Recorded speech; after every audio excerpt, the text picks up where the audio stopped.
Hello, everybody. On Veterans Day this year, I went to a Salvation Army Corps. It's like one of their churches, and I helped out with some Veterans Day activities that they were doing that day. I chose this location because they focus a lot on poverty and homelessness in their communities all throughout the nation and throughout the world. And I thought it would be just an interesting place to see how the church can really get themselves involved with poverty in our society.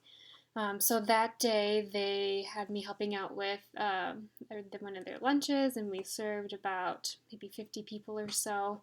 And then later that day, we also put together these food boxes for families of 1 to 2 up to 7 and 8, and just got several of those ready that would be ready for drop off or pickup, and would serve the people in Longview, Washington. Um, they also, in my conversations with the workers there, they do these lunches Monday through Friday, and they try to give them like a good sized meal to help them throughout their day. And same for their food boxes, they try to give them as much as they can to be able to help them out. They also do some things called shower days, where those who are on the streets they can come in and they can just deal with their hygiene needs and just have a place to be and a warm place to stay for a little while.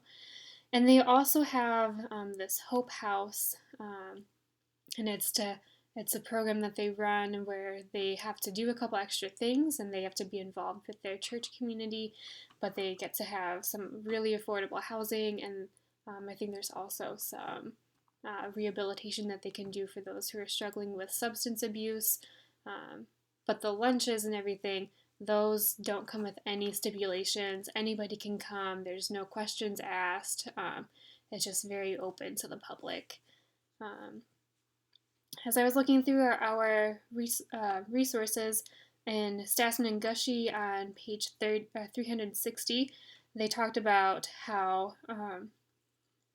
participating in God's kingdom on all issues remains challenging, and for privileged people in the first world, this challenge is the most evident in economic life. I found that to be really true with churches as well. We say a lot of really great things. We say that we care for the poor and that we want to help them. We go on missions trips for a week at a time, and sometimes we'll help out at food banks and things like that, but it doesn't seem to stick and it doesn't seem to make a difference in the congregant's life. But with the Salvation Army Church, the people I was working with, they had these relationships with the people coming off the streets to get a meal. They were very involved in their community, and it was a way of life more than it was just a one-time event, which I thought was very interesting, that they were able to kind of put their money where their mouth is, so to speak, and that they were able to really engage with the population that they're trying to serve in those ways. Um, I also noticed that they were giving a lot of dignity back to these people, and it related to Stassen and Gushy's Kingdom Ethics 7 about transforming initiative to invest one's treasures in God's reign of justice and love through practices of economic generosity and justice making. Um, in that process, I feel like they are able to give dignity back to these people who are living on the streets or just don't have enough to pay for their meals throughout the week and the months. And so I just felt like it was that great outpouring of love and that they were trying to combat this injustice that they've been seeing around them. In De La Torre, in chapter 5, he talks about how no matter how hard the poor work, they often continue to slip into greater poverty.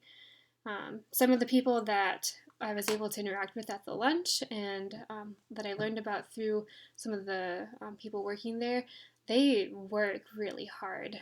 They just are not able to make ends meet at all, and so they're stuck in this place where they're just in this cycle of poverty, and so they're trying to seek out the help that they can get.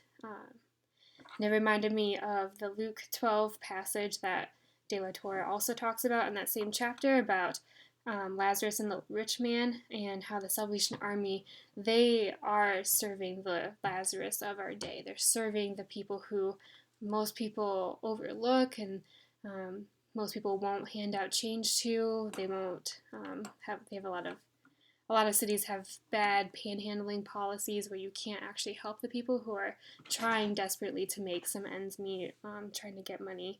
And so the Salvation Army, I feel like, is playing their part, and they're at the same time calling their own congregants to make this a lifestyle where they can engage with those who are in poverty, that they can engage with those who have a different life circumstance. And I feel like this is helping them grow in their faith, and that they're challenging their own economic resources. Through all of this, I was very impressed with the Salvation Army. It's not a church I've ever considered joining, but I'm very impressed with how they're actually doing the work of God. They're actually out on the streets, they're actually interacting with these people, and they're not just saying that they're going to and missing the point. And they're not just organizing missions trips for their youth to learn about some of these issues of poverty and injustice. They're actually providing services. They're actually on the street. They're actually making those relationships and helping share the love of God with these people who are in the neighborhood and in that society.